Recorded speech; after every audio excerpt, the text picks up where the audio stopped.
कार्मिक साइकिल के बारे में बताओ कि स्पिरिचुअल एस्पेक्ट में ये कितना वर्क करता है। देखो, दो तरीके की चीज़ें होती हैं, या तो हम किसी को बुरा बोलते हैं या हम किसी को अच्छा बोलते हैं, या फिर न्यूट्रल बात करते हैं। हाँ। There are 3 types of things ना।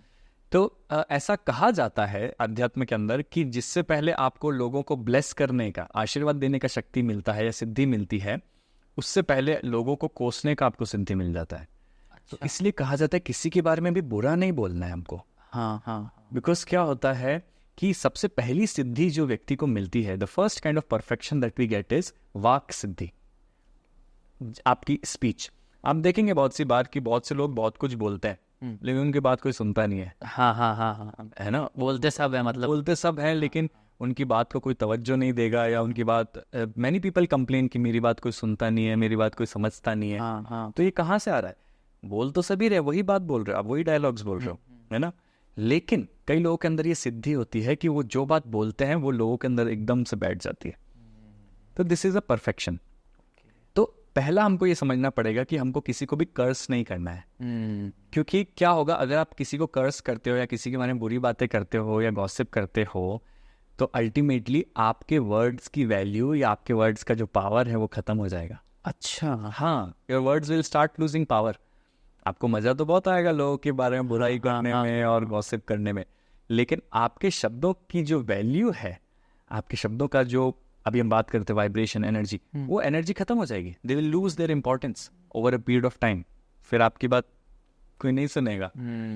तो इसलिए कहते हैं कि पहला चीज जो आपका पहला सवाल था कि कर्स जितना कम हो, किसी को आपको कुछ बात समझानी भी है तो उसको बहुत पॉजिटिव वे में कंस्ट्रक्टिव फीडबैक हम दें, है ना। उसको हम डिस्ट्रक्टिव फीडबैक ना दें, कंस्ट्रक्टिव फीडबैक दें अगर कुछ इंप्रूवमेंट भी किसी के अंदर लाना है तो।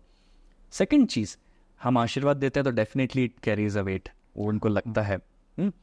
एंड और इसी में हम बद्दुआ दे दे तो वो अपने पास आ जाती है, उसको जाती है। हाँ, दैट इज साइकिल। मतलब जैसे कि है ना, पुराने ज़माने में होता था कि कोई श्राप दे देता था तो उसके पूरी पीढ़ियों पे पीढ़ियों चलती रहती थी वो, तो वो वाली चीज़ के बारे में। हाँ, वो जो श्राप देना होता है ना, देखो आप किसी भी व्यक्ति का बुरा करोगे उसके मन से आपके लिए कुछ ना कुछ बुरा निकलेगा, भले ही वो बोले या नहीं बोले। हाँ, तो वो श्राप ही एक तरीके से। आपने किसी व्यक्ति को चीट कर लिया, आपने किसी व्यक्ति का नुकसान कर दिया, फाइनेंशियल लॉस कर दिया, आपने किसी व्यक्ति की चोरी कर ली, तो ये सारी चीज़ों से क्या होता है, अल्टीमेटली आपने उसकी आत्मा को ठेस पहुंचाई है, डीप डाउन उसके माइंड को नुकसान पहुंचाया है ना, उसको सैड इमोशंस आपने दिए हैं। हाँ, तो वो चीज़ आप चाहो या नहीं चाहो, वो कहीं ना कहीं तो आपको कार्मिक वे में, बैड वे में इफेक्ट करता ही है। हम कहते हैं ना, उसका कर्मा ले लिए थे ना, उसका दिल दुखाया। तो ये बहुत सही है, इट इज़ वेरी ट्रू। तो कर्मों से, कर्मा के बारे में अगर हम बात करें तो कहते हैं कि कर्मा जो थ्योरी है, ये इन इटसेल्फ एक बहुत बड़ी मिस्ट्री है जो आज तक कोई डिकोड नहीं कर पाया है। हाँ, आपने, हो सकता है कि आपने बुरा बोलकर भी कुछ अच्छा किया हो, या ऐसा भी हो सकता है। यस, मतलब पता ही नहीं है कि क्या। सही बात है ना, कि हमको नहीं पता होता कि हमारी लाइफ में जो हो रहा है। This is very interesting. Many people ask कि, बहुत से लोग बोलते हैं कि यार मैंने तो किसी का बुरा किया नहीं, फिर मेरे साथ बुरा क्यों हो रहा है। 90% टाइम लोग 90% टाइम ये बोलते हैं कि यार इस जन्म में तो मैंने किसी का बुरा किया ही नहीं, लेकिन मेरे साथ ऐसा बुरा क्यों हो रहा है। तो ये कर्मों की गति कहा गया है। एंड कहते हैं कि कर्मों की गति को आज तक कोई समझ नहीं पाया है।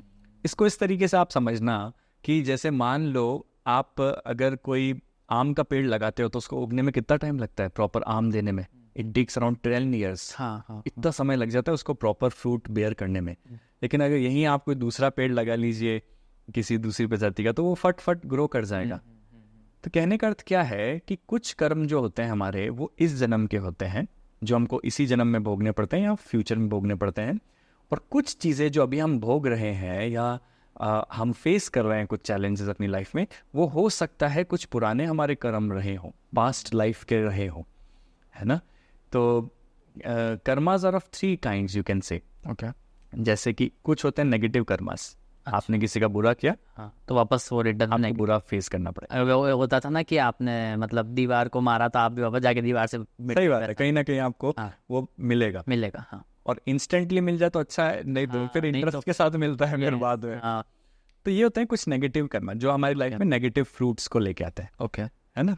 सेकंड टाइप के कर्मा होता है जो कि होते हैं पॉजिटिव कर्मा। आपने किसी का भला किया, आज नहीं तो कल इंटरेस्ट के साथ आपको हाँ मिलना ही है। जैसे कि आपने फॉर एग्जांपल किसी को पैसे दिए आपने, तो हो सकता है कि आपको कहीं से पेमेंट अटका हुआ तो वो आ जाए। डेफिनेटली भाई, आप देखो त्योहारों के समय कितने लोग दान पुण्य करते हैं। हाँ हाँ हाँ। आप एस्ट्रोलॉजर्स के पास में जाएंगे या किसी के पास में भी जाएंगे तो वो आपको यही रेमेडी सजेस्ट करेंगे कि दान करो। दान करो, हाँ। अब इसके पीछे कंसेप्ट क्या है कि जब आप दान कर रहे हो तो आपने जो, मान लीजिए हम सब लोग बिजनेस रन करते हैं, ठीक है, तो कई बार जाने अनजाने हमसे कुछ ना कुछ गड़बड़ी हो ही जाती है बिजनेस। हाँ हाँ। किसी व्यक्ति का दिल दुखी जाता है, आपका कोई कस्टमर है, उसको सेटिस्फेक्शन नहीं मिला, उसको लगा कि यार मेरा तो पैसा ठग लिया, हाँ मैं तो ठग गया। हाँ, वो दूसरी दुकान पे ज्यादा कम रेट में मिल रहा था, इन भाई साहब ने तो मेरे से ज्यादा रेट में पैसा ले लिया, है ना, प्रोडक्ट दे दिया। तो कहीं ना कहीं जाने अनजाने हम सबसे कुछ ना कुछ भूल हो ही जाती है। तो इसीलिए भारत में दान की प्रथा बनाई गई, जिससे कि आप अपने धन की शुद्धि भी कर सको।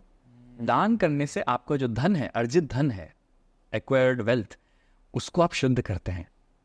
तो ये दान करने की महत्व है, तो इसलिए हम वार त्योहार पे दान करते हैं। This is one of the positive karmas. आप वृद्धाश्रम में जाके सेवा कर सकते हैं, अनाथ आश्रम में जाके सेवा कर सकते हैं। सबसे बड़ी सेवा है आप किसी के मन की स्थिति को अच्छा कर दो। हाँ हाँ। तो ये पॉजिटिव कर्मास होते हैं। तो first is negative, second is positive, and third type of karmas are neutral karmas. अच्छा। जैसे रोज सुबह ब्रश करना, ओके। ये न्यूट्रल कर्मा है। इसका ना कुछ आपको पॉजिटिव रिजल्ट ना आपको नेगेटिव। आप खुद के लिए ब्रश कर रहे हो, दैट्स इट। आप खुद का खाना बना रहे हो, अच्छे से करोगे तो वो हाँ, दांत सही रहेंगे, नहीं करोगे लेकिन इसका किसी और पे लाइफ पे इम्पैक्ट नहीं जा रहा है इतना ज्यादा, है ना। तो these are neutral karma, like driving a car. आप कार ड्राइव कर रहे हो, एक न्यूट्रल कर्मा है। आप बस एक जगह से दूसरी जगह जा रहे हो, दैट्स इट। हाँ, उसी कार को लेके आपने किसी को जबरदस्ती टक्कर मार दी, दैट विल बिकम नेगेटिव। हाँ। और उसी कार का इस्तेमाल करके आप किसी को लिफ्ट देते हो, किसी की मदद करते हो, किसी को कुछ कहीं पे लेट हो रहा है जाने में, आप उसकी हेल्प करते हो, then that becomes a positive karma. हाँ। तो कहने का अर्थ क्या है, हमारी लाइफ के जो एक्शंस हैं, हर एक एक्शन इन तीनों में से किसी एक कैटेगरी में फॉल करता है। तो हमको ये देखना पड़ेगा कि जो हमारे एक्शंस हैं या कर्मा कह लो आप, वो किस कैटेगरी में फॉल करते हैं मोस्ट ऑफ द टाइम्स। तो अगर वो थोड़ा नेगेटिव साइड जा रहे हैं तो आप लोग उसको न्यूट्रल करो। हाँ, न्यूट्रल करो एटलीस्ट। भाई किसी का अच्छा नहीं कर पाओ तो कहते हैं ना, कहावत है, किसी का बुरा भी मत करो। That is neutral Karma. हमारे भारत में हर चीज के ऊपर एक कहावत बनी हुई है ना। हर चीज ऑलरेडी सिस्टमेटिकली हमारे डे टू डे लाइफ में फिट कर रखी है। हमको बस उनके पीछे का रहस्य को जानना है। लोग क्या करते हैं कि वो रहस्य को तो छोड़ देते हैं और बस कर्म कांड को पकड़ लेते हैं। हाँ, जो हुआ उसको पकड़ के चलते हैं। हाँ, that's the way to look at karmas.